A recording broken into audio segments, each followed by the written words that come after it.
The train screamed once through the frozen air, dragging a gust sharp enough to slice across the snow-packed ground. Ruth Carter pulled her worn shawl tighter around her neck, her fingers numb around the cracked handle of her suitcase. Each breath left her lips as pale smoke, vanishing into the cold. She stepped down from the carriage, her heel slipping slightly on the icy platform. Above her, a warped wooden sign leaned under frost, the letters barely legible. Wolf Pine Station. The town lay low in the valley, like a thin thread of smoke caught in winter's hold. Rows of wooden houses hunched under white roofs, chimneys coughing thin plumes into the gray sky. Ruth stood still, the weight of travel pressing on her shoulders. From her coat pocket, she drew a creased letter, paper yellowed, ink brown, the words slanted as though written in haste. Come to me, Ruth. We'll begin again among the mountains and the wind. Signed, Elias Hartley. That promise had carried her more than 1,000 miles from St. Louis to this frozen corner of the West. She believed she would find a man waiting, a home, a beginning. But after a few cautious questions at the station, the truth fell like an axe. Elias Hartley? The station keeper gave a dry laugh, scratching his chin. Married 3 weeks back. Blonde girl from the dress shop down the street. Whole town knows. Ruth didn't speak. The wind slipped down her collar, but she didn't move. She only nodded once, as if the gust itself had torn the last of her hope clean away. That afternoon, she walked through the main street. Eyes followed, curious, pitying, some amused. A black woman alone, carrying a scuffed suitcase and dignity wrapped tight as her shawl. Whispered words trailed her like smoke. When she reached the only inn in Wolf Pine, the Birch Inn, she stopped. The innkeeper, a stout older woman, looked Ruth over from hat to boots. Her voice was clipped. No rooms left. Ruth steadied her breath. I can pay. The woodshed will do. The woman didn't flinch. No. This isn't a place for the kind that travels alone. The words hit heavier than the falling snow. Ruth bowed her head slightly, turned away without another word, and stepped back into the street. Snow thickened, clinging to her hair, her lashes, her trembling hands. Behind her, the window light dimmed until the inn vanished in a wash of white. She walked on, each step dragged like she carried the weight of her whole life. The wind howled through the alleyways, doors creaked, and lanterns swayed. Near the bend by the stables, she stopped to catch her breath. Then a sharp gust knocked her off balance. From the curtain of white mist, a tall figure emerged, leading a chestnut horse. The sudden nearness startled her. Her suitcase slipped, bursting open on the ice. Knitted scarf, a worn Bible, spools of thread, a pair of small scissors scattering across the ground. The man stooped to help. He was broad-shouldered, his coat dusted with snow, his face shadowed by the brim of his hat. Only his eyes showed, clear, steady, edged with something like steel. He picked up her torn glove, mud crusted along its seam. For a long moment, they stood in silence. Between their breaths and the faint glow of a lantern down the street, something passed. Something wordless, unshaken by pity or curiosity. Just truth, plain and quiet. His voice came low and rough. "Where's your home?" Ruth looked down at her soaked shoes, then at the empty street. The answer caught in her throat before she managed a whisper. "I don't have one." The wind rose again, scattering snow across their boots. He waited, then gathered the last of her belongings, placed them back in the suitcase, snapped it shut, and handed it to her. "There's an old Hartley place north of town," he said, eyes still on her. "Walls are standing, better than the street." Then he turned, leading his horse through the storm, his footsteps heavy, fading into the white distance. Ruth watched until he disappeared. Her breath trembled, unsure if it was the cold or something else, something that had quietly stirred within her chest.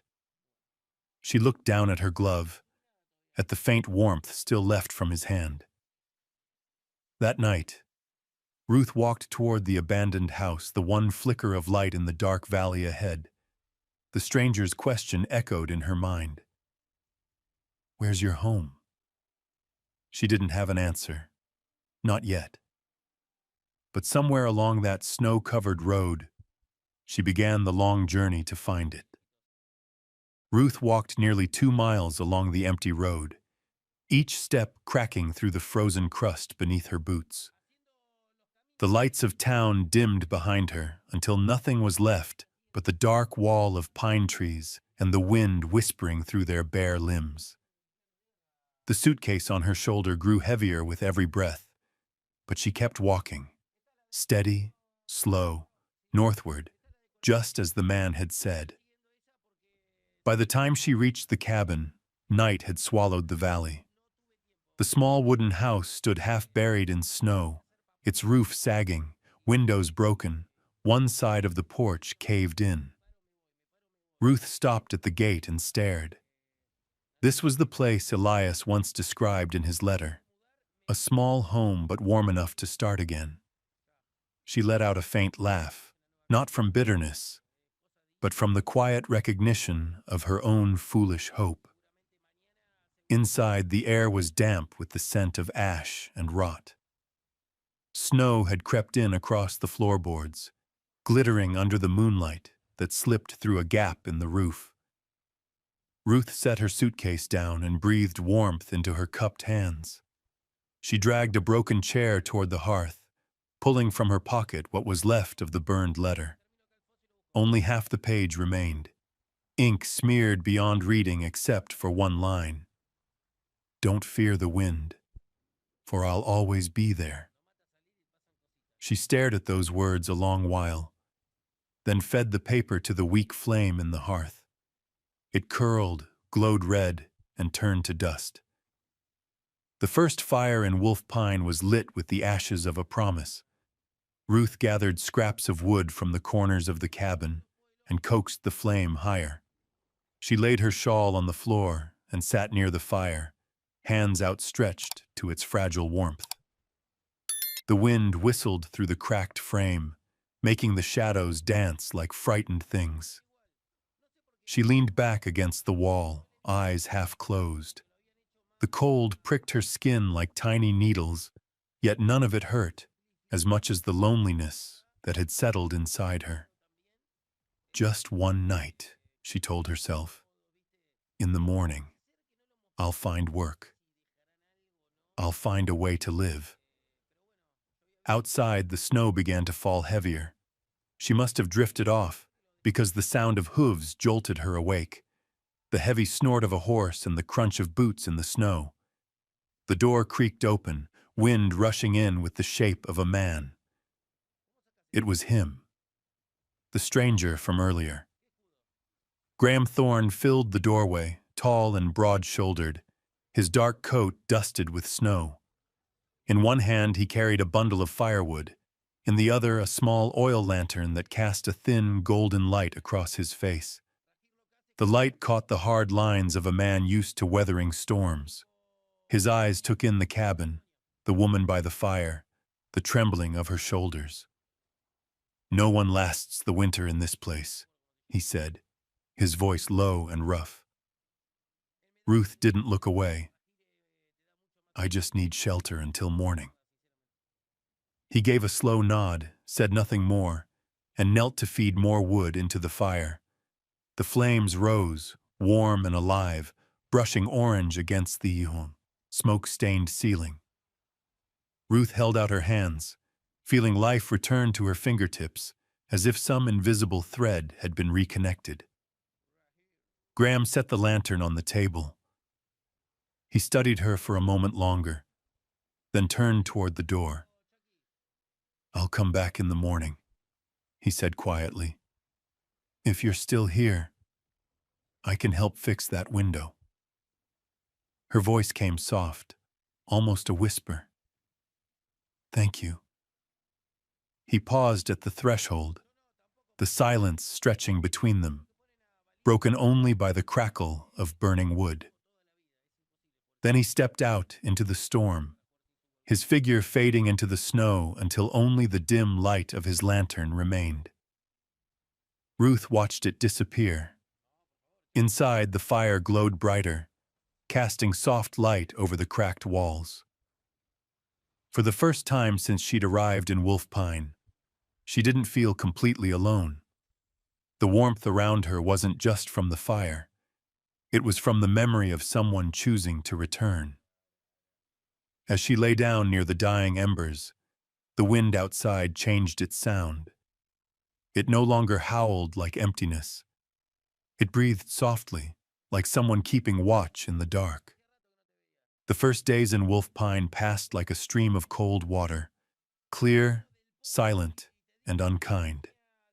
Each morning, Ruth rose before the sun reached over the pines. Smoke drifted from the chimneys of town, gray and thin against the frozen air. From the cracked window of the old cabin, she watched people begin their day. Coats pulled high, hats low, their eyes dull but deliberate in one thing, never looking her way. Rumors in Wolf Pine traveled faster than wind. The town thrived on whispers. They called her the black woman left behind in the snow.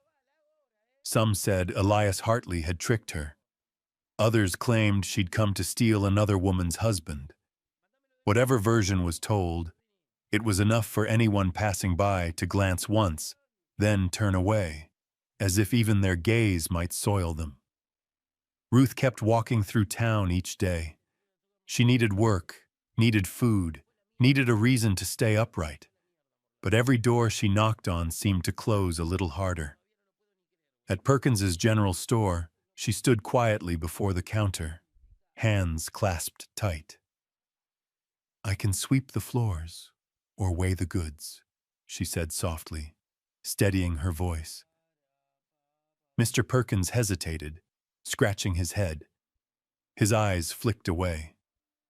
"No need, miss. My daughter handles it just fine." Ruth gave a faint nod, thanked him, and stepped back into the cold.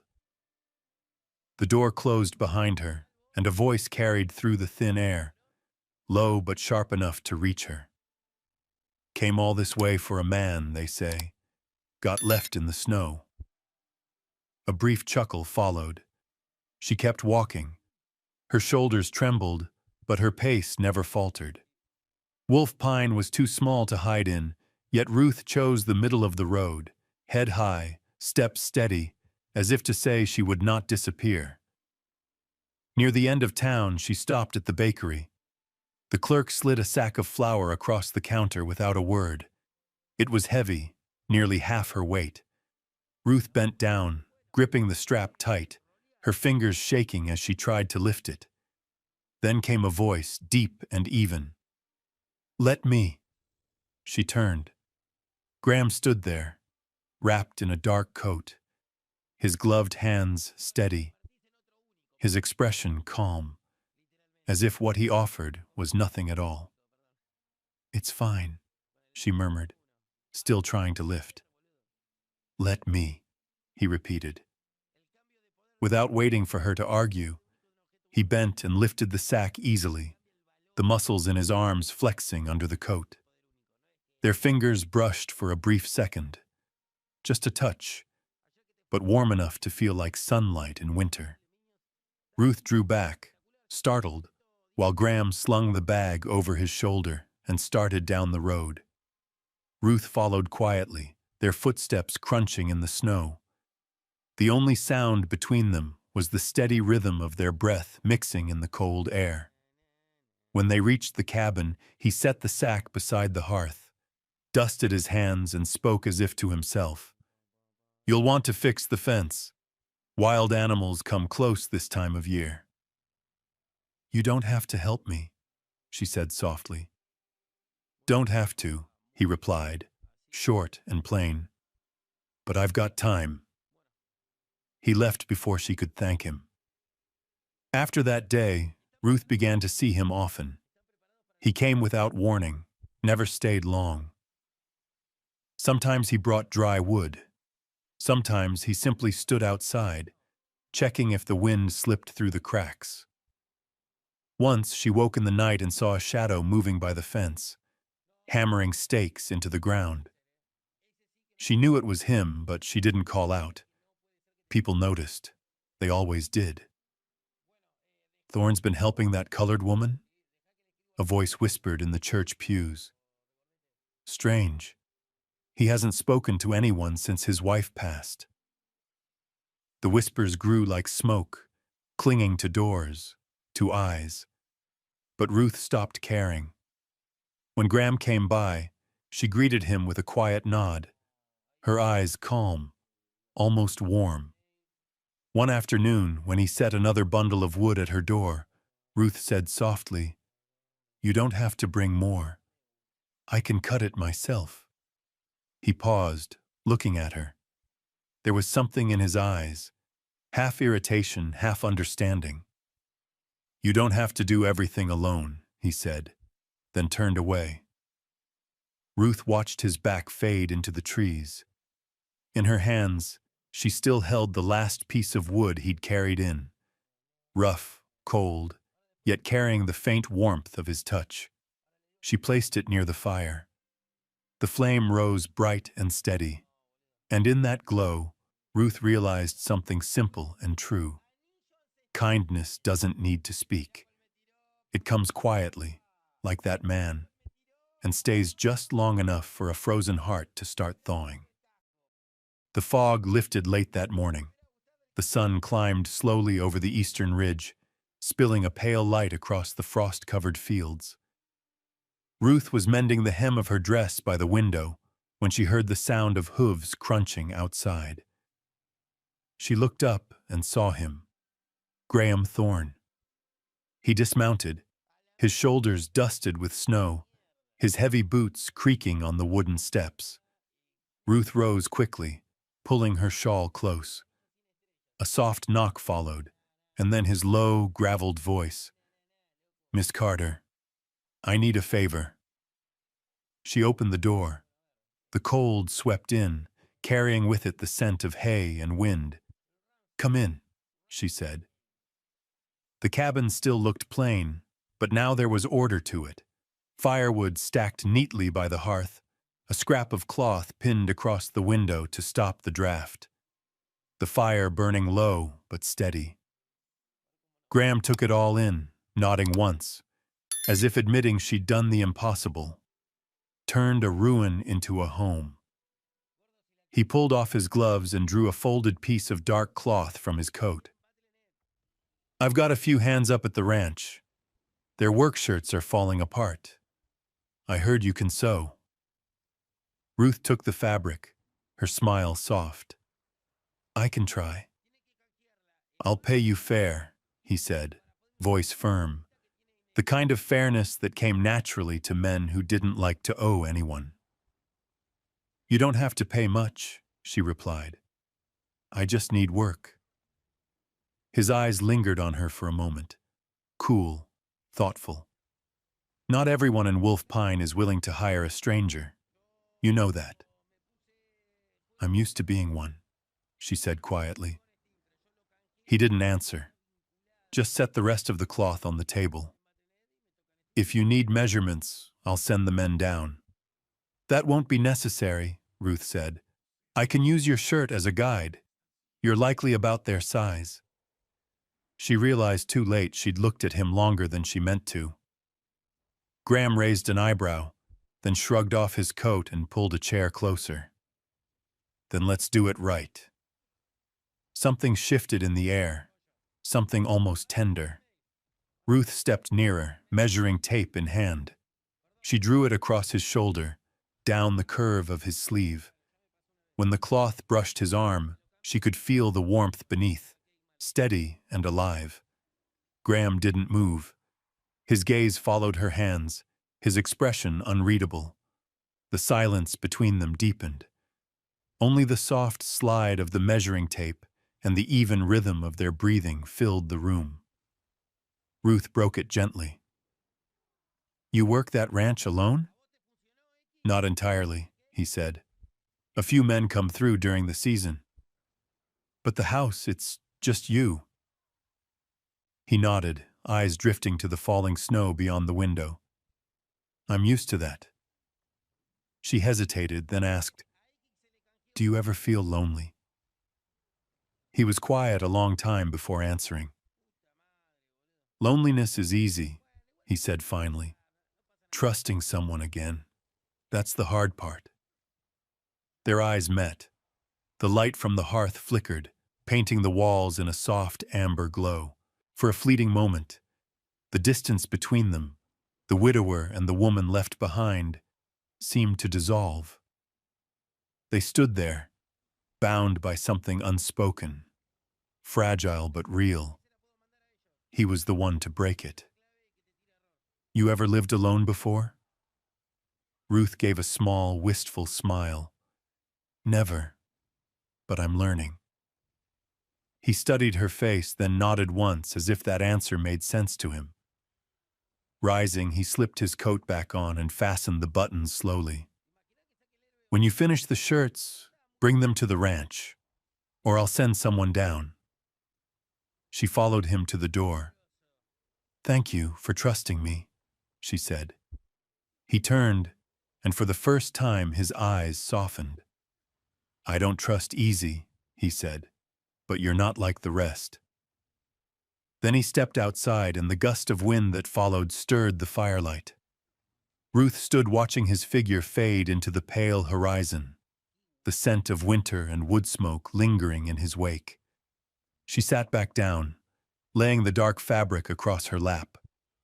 The needle trembled in her hand before finding its rhythm. Outside, snow fell in slow, quiet drifts. Inside, with each careful stitch, she felt something steady forming. Not just a seam, but a connection, thin as thread, strong enough to hold two lonely hearts together. Morning in Wolf Pine was different that day. The sky was still the same shade of ash, the pines still heavy with frost, but the air buzzed with whispers moving like wildfire through dry brush. "Elias Hartley's back." Everyone said it, their words sharpened by curiosity and the thrill of gossip. Ruth heard it at the bakery.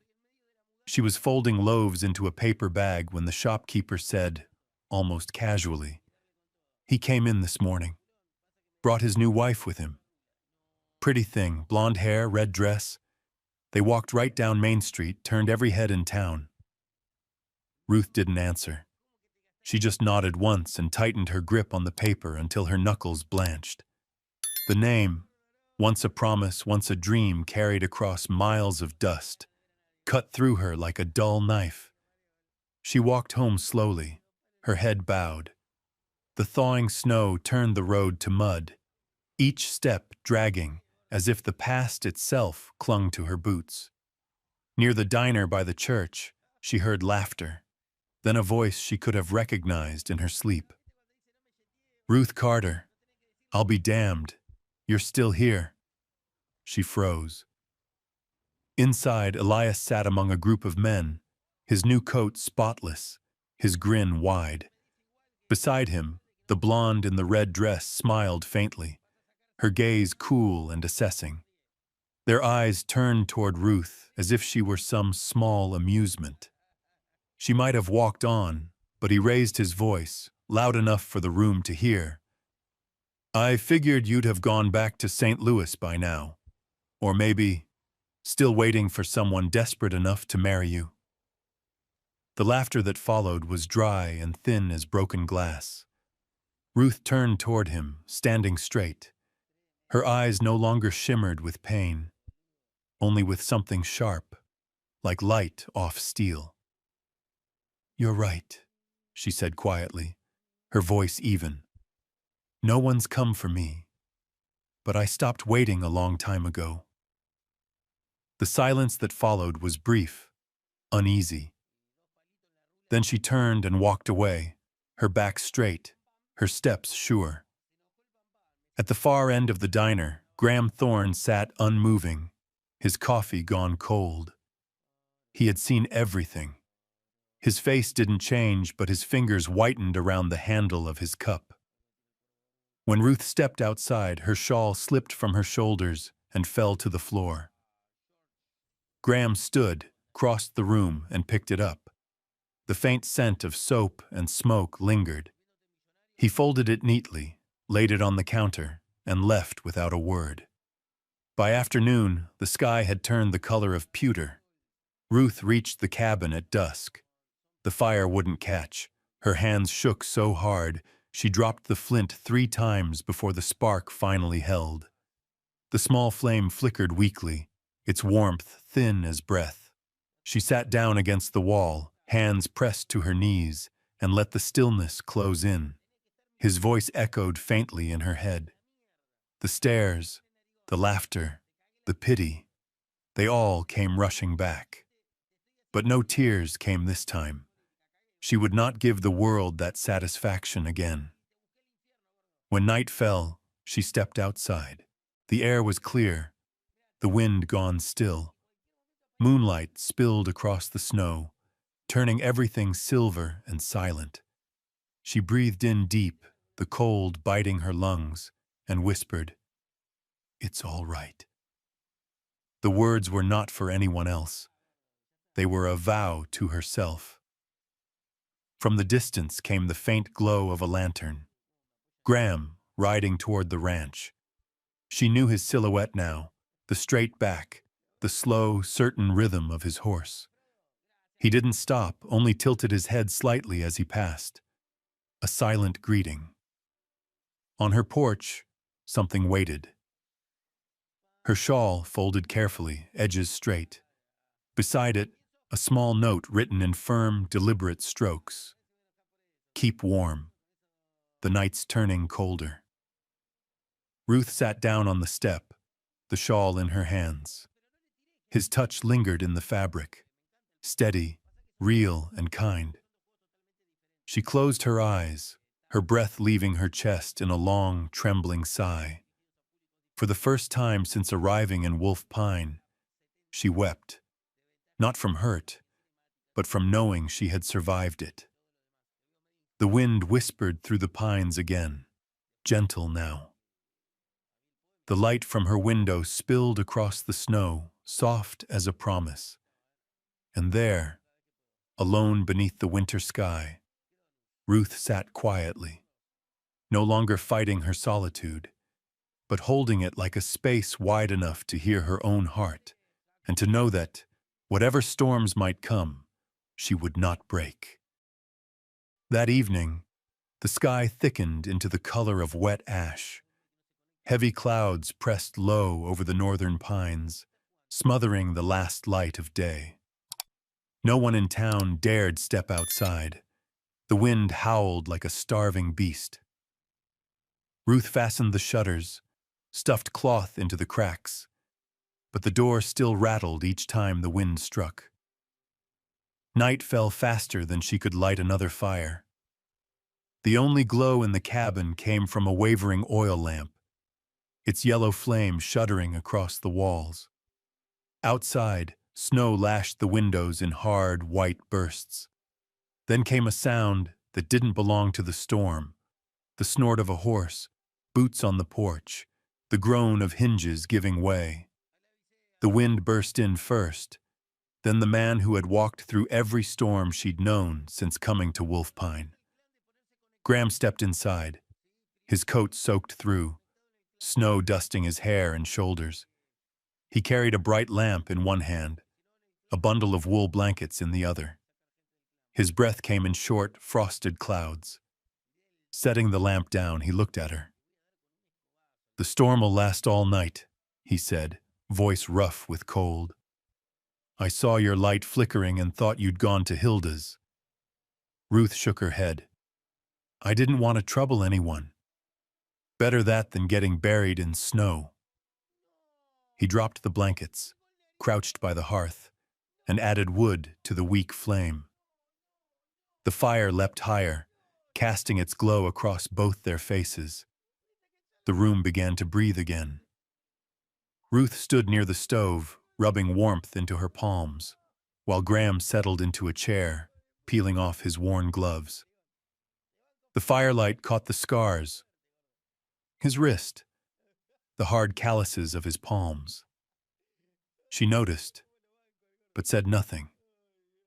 They sat in silence for a while, the kind of silence that felt less like distance, more like understanding. Then Ruth spoke softly. You're not afraid to be seen here? People will talk again. Graham kept his eyes on the fire. People talk about everything. Then they forget. She smiled faintly. Do you always speak so little? Only when more words wouldn't help. And now? He turned toward her. Maybe now's different. Their gazes met. The storm outside faded to a hum. Ruth sat down across from him. When I came to Wolf Pine, I thought I'd lost everything. Then someone knocked on my door in the dead of night and brought firewood. I haven't forgotten that. He looked down, almost uneasy. I only did what anyone should do. No one else did. Only you. The words hung in the air. Firelight brushed her cheek, painting her eyes a soft amber. Ruth placed her hands near the flames. The warmth crept slowly into her fingers. Graham watched her quietly, seeing not the fragility people whispered about, but the quiet strength of someone who had refused to vanish. Have you ever lost someone? She asked at last. He hesitated, then nodded. My wife, 7 years ago, first winter at the ranch. She fell sick before spring came. I buried her up on the hill, under the pine that never loses its needles. Since then, I stopped believing in spring. Ruth didn't speak. She simply laid her hand on his arm, light, steady, a wordless sharing of grief. Her skin was warm against his, and for a moment neither of them breathed. Do you still miss her? Yes, he said, but not the same way. How's it different? He met her eyes. His voice was low, raw. Now I just remember that once I was loved. Something inside Ruth stirred, sharp and tender all at once. She drew back slightly, but his hand caught hers, not tight, just enough to ask her to stay. Outside, the storm raged on. Inside, the fire crackled brighter, throwing long shadows on the walls. The space between them slowly disappeared. I thought I knew love once, Ruth whispered. But some people only want to be needed. They never plan to stay. He didn't answer. Their eyes met again, still, steady. The wind howled, but here there was only the hush of breath, the rhythm of two hearts finding the same pace. Graham reached up, brushed a strand of hair from her face. Slowly, carefully, as if afraid to break something fragile. Ruth lifted her head, her eyes luminous in the firelight. When their lips met, it wasn't hurried or hungry. It was quiet, inevitable. A confession made without words. The kiss was brief, gentle, true. When they parted, the fire still burned, the forest still roared, but inside the small cabin, the storm had finally gone still. When Ruth opened her eyes, pale gold light had slipped through the cracked window, glinting off the floor, where last night's fire had died to ash. Outside, the sky was clearer than she'd seen in weeks. The storm had moved on, leaving a fine blanket of snow across the roofs, so still that she could hear the faint whisper of wind threading through the pines. She stayed there for a while, feeling the warmth that lingered in the room. Not from the blankets, but from the air itself, heavy with the scent of smoke and old wool.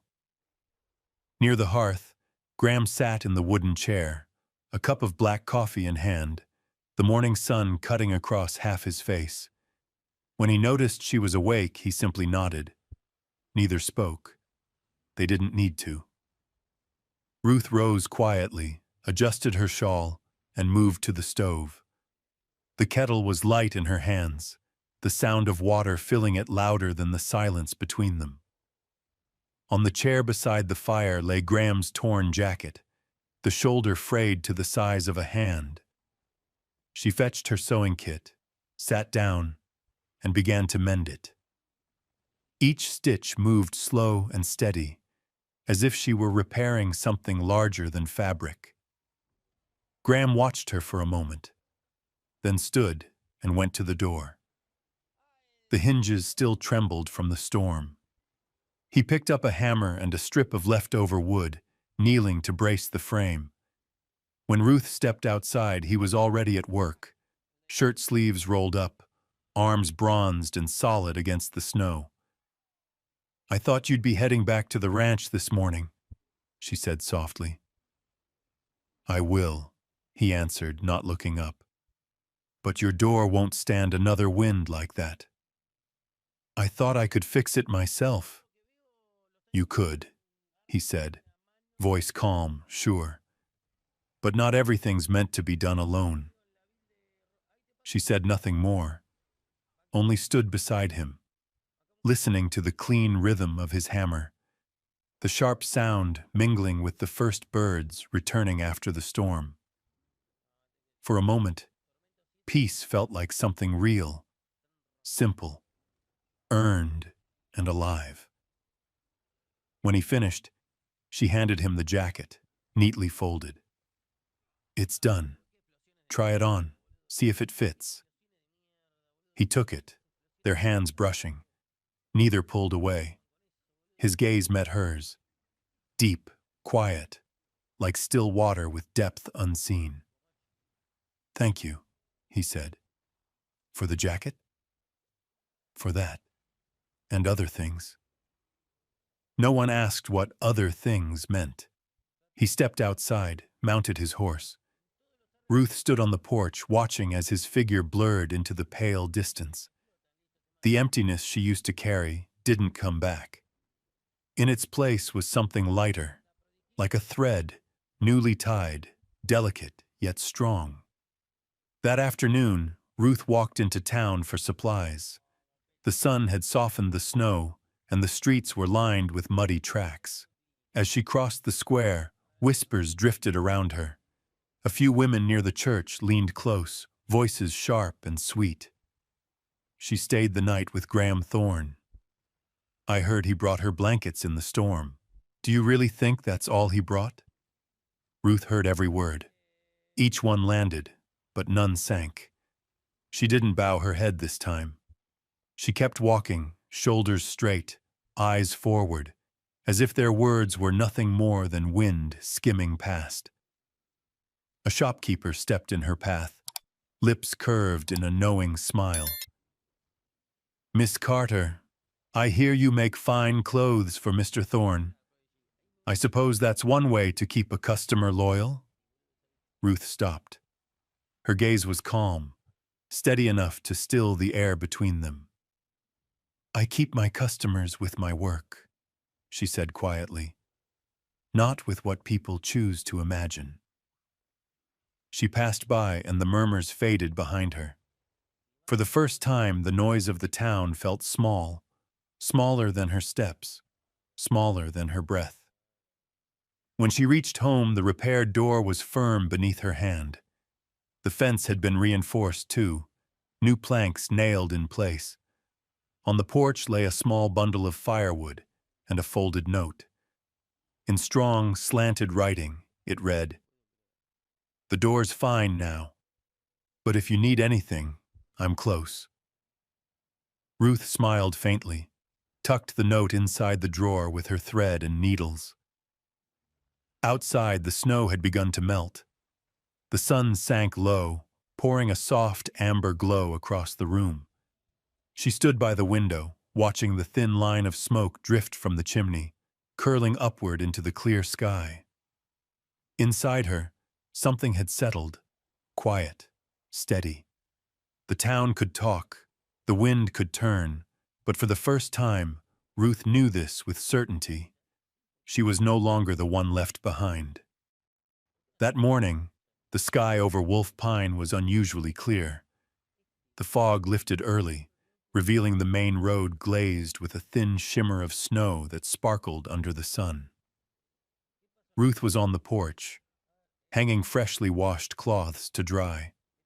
The red threads fluttered gently in the breeze. No one came to warn her. There was only the sound of hooves stopping in front of the house, and then a voice she had once believed she would never have to hear again. "Ruth." She turned, her hand still gripping the edge of the fabric. Elias Hartley sat astride his horse, dressed in a brown coat and a white silk scarf. Time had barely marked him. Only his eyes were changed, still proud, but dulled by a hint of weariness. Ruth didn't move. Morning light caught her cheekbones, the golden hue of her sun-darkened skin sharp against the snow. "What are you doing here?" He dismounted, taking a few steps toward her, his tone cautious. "They told me you were still in Wolf Pine. I had to come, to apologize." She gave a short, humorless laugh. "Apologize? After all this time?" "Ruth, it wasn't what you think," he said quickly, running a hand through his hair. "I was forced to marry. My family needed the alliance with the Parkers. If not, we would have lost the ranch. But I never forgot you." The words fell flat, practiced, like lines from a play rehearsed too long. Ruth looked at him with a stillness that chilled more than anger ever could. "You remember me, yet you married another woman. That's your kind of remembering?" Elias exhaled sharply and took another step forward. "I made mistakes. I just want to make things right. I can take you away from here, Ruth, somewhere new, where no one knows what happened. I've got land, money. I can take care of you." She said nothing. The wind lifted a loose strand of her hair. Her eyes stayed fixed on him, not hateful, just hollow, as though she were listening to a story that no longer belonged to her life. "You think I need someone to take care of me?" Elias hesitated, words faltering. Before he could speak, another voice came from behind her, low and steady. "I think you should leave." They both turned. Graham stood at the fence line, one hand resting on the post, his gaze calm but unyielding. He didn't come closer. He didn't need to. His presence alone was enough to shift the air. Elias forced a thin smile. "Mr. Thorne, I'm not here to cause trouble, just to talk." "You're already trouble," Graham said evenly. "You've done enough of that to her." Ruth lifted a hand slightly, stopping him from coming any closer. "Let him finish. I want to hear what he calls making things right." Elias straightened his shoulders. "I'm offering her a second chance, a proper life, not here where people treat her like she doesn't belong." Ruth's voice was quiet, but every word struck clean. "A chance? I already have one. I built it myself." His jaw tightened, whether from shame or anger, she couldn't tell. "You'd stay here with him? On that broken-down ranch? You deserve more. Graham's fingers curled around the fence rail, his expression unreadable. But before he could answer, Ruth spoke again, slow, deliberate, every syllable steady as a blade. "I don't need saving anymore, Elias. Not from you. Not from anyone." The silence that followed was absolute. Even the wind seemed to stop.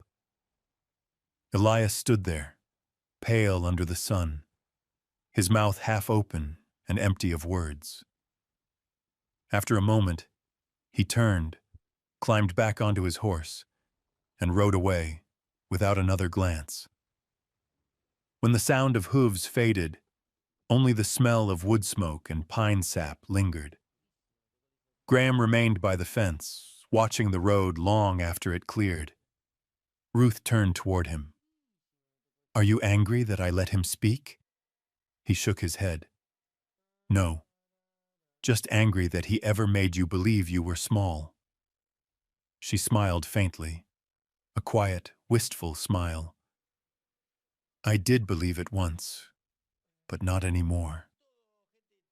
He studied her for a long moment, his expression softening into something almost reverent, as if he were witnessing a truth larger than either of them.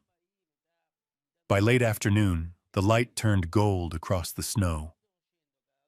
Ruth stood by the doorway, watching the sun stretch long shadows across the field. The wind carried the clean scent of pine resin and the promise of thaw. She knew the world would always hold storms, and men like Elias who brought them. But inside her now was something that weather could not touch, the calm certainty of a woman who no longer lived as anyone's victim. By late afternoon, the sky over Wolf Pine had turned the color of tarnished copper. Wind blew hard from the west, carrying with it a strange, scorched smell. Inside her sewing workshop, Ruth was gathering scraps of fabric when a shout broke the rhythm of her hands. "Fire! Fire at the end of the row!" She ran to the door and froze. It was her workshop, her first real foothold in town, built stitch by stitch from every coin she'd saved. Flames clawed at the dry wooden roof, red light flashing through the windows like a signal she couldn't outrun. She pushed through the growing crowd. "There's someone inside," she cried, but no one moved closer. The smoke was already thick, the wind spitting embers across the street. Someone caught her arm, but she wrenched free and plunged into the haze. Heat slammed into her like needles. Her throat closed, coughing out the name of the girl who sometimes helped her. "Hazel!" No answer. Eyes stinging, she groped through the dark, the smell of burning cloth and oil flooding her lungs. Then a hand, strong, firm, clamped on her shoulder and dragged her back. A voice she knew even through the roar. "Ruth! Out!" She turned. Graham stood there, bareheaded, his coat thrown over one arm, his face streaked with soot. Before she could speak, he swung the coat over her head and pulled her toward the door. "She's not in there. I saw her run." She wanted to ask how he knew, but her throat burned too badly. He shoved her out into the cold air and turned back. "There's a barrel of oil by the stove." "Don't!" she managed to shout, but he was already gone, swallowed by the smoke. A minute later, the ground shook with an explosion, a sound like the sky breaking open. People screamed and scattered. Ruth fell to her knees, the street a blur of ash and sparks. She looked up just in time to see the roof collapse, flames bursting out in a rush of black smoke. "Graham!" She lurched forward, but two men grabbed her arms, holding her back. "Stay back!" someone yelled. "Someone's coming!" Through the rolling smoke, a figure appeared, stumbling. Graham, sleeve scorched, smoke rising from his arm, clutched a small wooden chest, the one where Ruth kept her savings and the fine fabrics she'd hoarded like a dream. He dropped it at the edge of the street, coughing, eyes shut against the sting. Ruth tore herself free and ran to him. She knelt in the snow, her hands trembling as she touched his burned arm. God, you're hurt.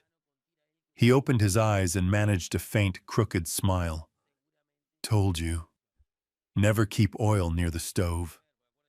Her eyes blurred. Anger and gratitude rose together, but she said nothing, only grabbed the nearest clean cloth and wrapped his arm, careful, slow, as if one wrong move might make him vanish. Around them the crowd began to disperse, voices dimming into the wind. The workshop had burned to a black frame, flames dying to embers.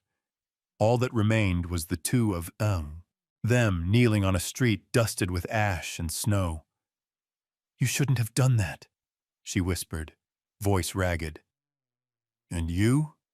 He said softly, eyes steady despite the pain. I couldn't stand there and watch. They fell silent. She held his arm, feeling the pulse still beating under scorched skin. A tear slipped from her eye and dropped onto his hand, darkening the gray soot. Does it hurt? Less than you think. She lifted her head. Their eyes met, smoke around them, light flickering from the last flames. The world narrowed to a single quiet point. Words no longer belonged here. Graham raised his uninjured hand, brushing soot from her cheek, a gesture so gentle it cut through the ruin like a blade of clear water. In that touch, the noise fell away. There were no whispers, no onlookers, only a woman clinging to the arm of the man who had walked through fire to carry out the one thing of hers he could still save. Ruth looked around at what remained, charred beams, floating ash. Everything she owned had become smoke. Yet in that moment, she understood she had not lost everything, because he was still here. That morning, the town of Wolf Pine seemed to hold its breath. Rumors spread like brush fire. Elias Hartley had returned, and this time he wasn't here to apologize. He was drunk, shouting in the square, boasting about the woman who used to be his and the man who stole her.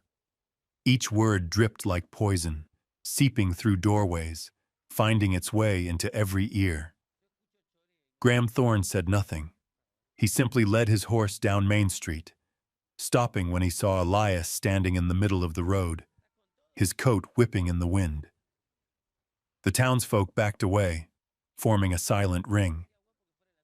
Elias turned, his smile twisting under the noon light. Well, look who's here. The hero of Ruth Carter, he said, voice rough with liquor. Bet you're proud, aren't you? Pulling her out of the fire like some kind of saint. Graham dismounted. He wore no hat, no gun. His expression was calm, colder than the first wind of spring. You done talking? Elias sneered. Just speaking the truth. She was mine once. I've got every right to talk about her. Graham stepped forward, slow, deliberate, each stride landing like a nail into the ground. When he stopped just a few paces away, his voice carried, low, steady, cutting through the murmurs. A real man doesn't keep anything by chains. The words dropped heavy as iron. No one moved. Elias opened his mouth, but nothing came out. His face tightened. His eyes darted around, searching for someone to agree, but no one met his gaze. People turned away. Graham didn't move closer. He didn't need to. If you'd ever loved her, he said quietly, you wouldn't have made her afraid. A gust swept through the square, scattering ash and the cigarette from Elias's hand. He looked down, jaw twitching. She'll leave you too, he muttered hoarsely. They all do. Graham said nothing. He turned took his horse by the reins, and walked away. And that silence, the calm, unbending weight of it, was what broke Elias more than any blow. He left town before dawn the next day. By noon, Ruth reopened her workshop. The old sign, burned in the fire, was gone. In its place hung a simple piece of white cloth, hand-stitched in black thread, where hands create new beginnings. The door swung open, sunlight spilling across the floorboards. Ruth laid out her fabric rolls, sharpened her scissors, and smoothed the table with a slow, sure motion. Women began to arrive. Faces she knew, faces that had once turned away. No one spoke at first. They just came in, sat quietly, and asked to learn a few stitches. Ruth taught them patiently, her voice calm, even. The room filled with the sound of thread sliding through cloth, of quiet breathing and shared purpose. It wasn't just sewing she passed on. It was something deeper, the steady rhythm of dignity returning to one's own hands. When afternoon light poured through the windows, Ruth wiped her palms and looked around the room. On the wall hung Graham's jacket, the one she had mended during a still winter night. It stayed there, a silent testament that gentleness could be a kind of strength. Outside, Graham leaned against the fence, arms folded, hat low over his brow. He didn't enter. He only lifted his hat slightly, a wordless greeting. Ruth smiled, a small, grounded smile, and that was enough. He knew she was all right. Soon, the people of Wolf Pine stopped calling it the shop of the abandoned woman. They began to call it something simpler, truer, the women's house. That evening, Ruth sat by the lamp, stitching the last hem of the day. Through the window, she saw Graham's silhouette still there, quiet as the dusk itself. She didn't call to him. She didn't need to. Her fingers paused on the fabric. "No one keeps me with chains," she murmured, almost to herself. "But sometimes people stay because they choose to." The firelight glowed gold across the half-sewn cloth. Outside, a soft spring wind drifted through the pines, carrying the scent of resin and wood smoke. The sky deepened to violet, and for the first time in a long while, Wolf Pine felt warm again. That spring came early. The last shards of ice melted along the creek behind the hill, revealing water that glittered under the sun. Wolf Pine was busy preparing for the harvest fair, but what folks talked about most wasn't the crops. It was that strange wedding out by the edge of town. "She's got some nerve," one woman said, clutching a basket of eggs.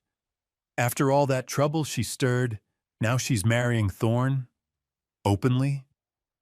"And he's just as mad," another replied. "Marrying a colored woman in front of everyone? Who do they think they are?" The gossip rode the wind, slipping through every porch and parlor. But in the small cabin by the trees, Ruth didn't hear, or perhaps she simply refused to listen. That morning, she stood before a wooden mirror, adjusting the white cloth veil she had sewn herself. It wasn't silk, no lace, just fine cotton trimmed with even, careful stitches. Every thread had been pulled through on long nights when the wind howled outside, a reminder that true joy never needed to be borrowed. Sunlight spilled across the porch, the scent of pine mixed with the sweetness of cut grass. From afar came the rhythm of hoofbeats. Graham Thorne, steady as always. The ceremony took place in the backyard. There was no church, no preacher, no music. Only a handful of friends. Hilda the baker, who had helped Ruth rebuild her workshop. Old Thomas from the ranch. And little Hazel, Ruth's first apprentice, clutching a bundle of wildflowers. Graham arrived simple as the morning. White shirt, brown coat, hair combed, eyes calm with a rare peace. When Ruth stepped out, the air itself seemed to still. It wasn't beauty that silenced them. It was the quiet certainty in her steps, as if each one declared that she had walked through fire and would never bow again. They stood facing each other beneath a sky so blue it almost hurt to look at. Hilda's voice, raspy but warm, broke the hush. No church is wide enough for two hearts that have known gratitude and grit. Let the sky bear witness. That's blessing enough. Graham smiled faintly and reached out his hand. Ruth placed hers in his, the same hand that had once burned, saving her from the fire, now healed, a pale scar tracing across the skin. She looked at it, then at him, and said softly, "We've both been burned, but we're still here." He squeezed her hand. "And we still choose to believe." No vows, no rings, just a nod, a look, and that was enough. When they turned, a few townsfolk stood at the fence, watching. Some pressed their lips tight, others looked away. Yet here and there a few heads dipped gently, a quiet, wordless acknowledgement. Hazel ran up, handing Ruth the bouquet. "You look so pretty," the girl whispered. Ruth smiled, brushing the child's hair. "We all do when we're finally ourselves." Laughter rippled across the yard, soft, genuine, and alive. As the sun sank low, Ruth and Graham sat together on the porch. The last light of day washed over the drying cloths fluttering in the wind, turning them into ribbons of gold. From far off, the murmur of the town still drifted, but here, it was only wind. Ruth leaned her head on his shoulder. "I never thought peace would come," she murmured. "Not because they accepted me, but because I stopped needing them to." Graham's reply was quiet, certain. "We weren't made to please the crowd, Ruth, just to be grateful for what's real." She looked toward the woods, where the last specks of sunlight flickered between the pines, and smiled. To the world, it was only a small wedding, no flowers, no procession, no choir. But to Ruth, it was a victory whispered in the language of the free. The day a woman once cast aside stood unshaken in the light, choosing her love and her life with her own hands. A year had passed since Ruth first arrived in Wolf Pine through a storm that almost buried the world. The town was no longer the cold, narrow place it used to be.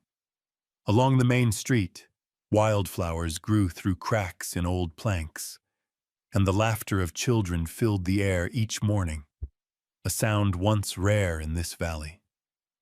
The small house by the woods had changed too. The porch had been widened, the roof newly thatched, the yard alive with green grass and daisies. On the fence hung a wooden sign, the letters hand-painted by Ruth in soft white. "Sewing and Literacy Class, for anyone ready to begin again." Each morning she opened the door and let the light spill into the warm scent of new timber. Children sat at the little tables, tracing their first letters in chalk. Beside them, women, widows, abandoned wives, or simply souls looking for a quiet corner, stitched pieces of fabric together, listening to the rhythm of the needles like a slow heartbeat of renewal. Ruth moved between the tables, adjusting a child's pencil grip, helping another woman cut a straighter line. Sometimes she paused by the window and saw Graham outside on the porch, bent over the fence, hammer in hand, shirt dusted with sawdust, hair falling over his brow. He was still the same quiet man she met that first winter. But now, when he looked up, he always smiled. At noon, when the class ended, Ruth tidied the room and joined him outside. They sat together on the porch steps, watching the sun drift across the hill. Sparrows hopped on the grass, then vanished into the light. "The grass grows faster than I thought," he said, lifting his cup of tea. "I used to think this ground was too dry for anything to take root." Ruth smiled, her gaze tracing the golden shimmer on the porch rail. "Everything grows if someone cares for it." They sat in silence, the kind of silence born from two people who had learned to speak through presence alone. Inside, the curtain swayed, and the smell of bread floated from the kitchen. It was all so simple that anyone seeing Ruth now, the woman who once trembled, lost in snow, would hardly believe she was the same. A little girl ran up with a piece of embroidered cloth. "Miss Ruth, I finished it!" Ruth crouched down, examining the uneven stitches. "It's beautiful. You just need a little more patience next time." The child grinned and darted away. Graham watched, then said quietly, "You've done something no one here believed you could." Ruth shook her head. "I just lived. They call it courage, but it's really just learning not to be afraid anymore." He rested his rough, warm hand over hers. "Fear's natural, Ruth. You just stopped letting it decide where to go." They stayed that way for a long while, as sunlight filtered through the trees, scattering golden flecks across her hair. Ruth looked up at the sky, once heavy and gray, now vast and blue. "I used to think," she said, softly, "that if I hadn't been betrayed, I'd still be safe. But maybe I'd never have known what freedom feels like."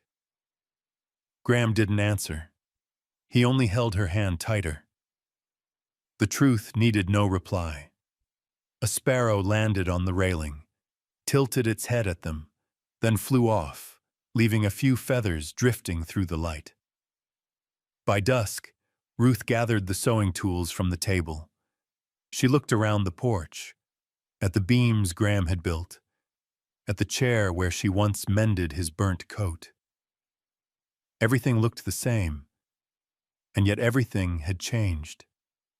Warm, steady, peaceful. As the sun slipped behind the trees, they sat side by side, hands entwined, gazing toward the forest. No vows, no papers, just breath, sunlight, and two people who had walked through ruin and chosen to stay beneath the same roof. That was home. And in that quiet, Ruth understood. Freedom isn't about leaving. It's about staying, holy and unafraid. Time would fade many things, gossip, loss, even the memories that once felt unbearable. But here, beneath this porch, with hands once trembling now steady in warmth, Ruth and Graham proved something simple and eternal. If this story touched your heart, share your thoughts below. What keeps your hope alive, even after the storm? Like this story, to honor resilience and kindness. Subscribe to our channel for more Wild West love stories. Tales of quiet courage and blooming hearts beneath the wide frontier sky.